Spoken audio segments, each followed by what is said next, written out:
တစ်ချိန်တုန်းကမောင်ငယ်ချူရဲ့ကံကြမ္မာလေးမှာတန်တရားတစ်ခွက်သာရှိကြတော့လေကွယ်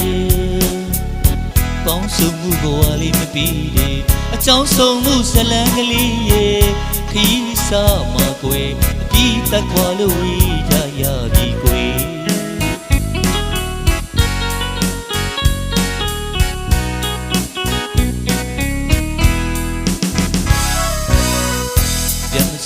တော့ဘူး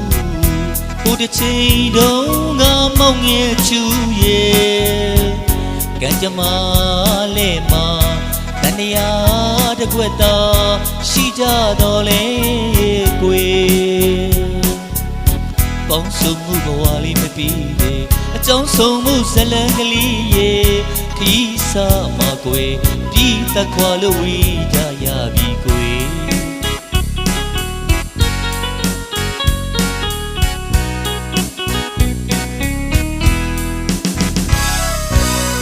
စိတ်ကူတွေကိုစီ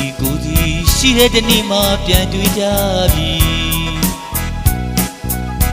တန်ရောစင်ဇလံလေးတွေကျန်နေသေးလဲပါမှမတတ်နိုင်နီ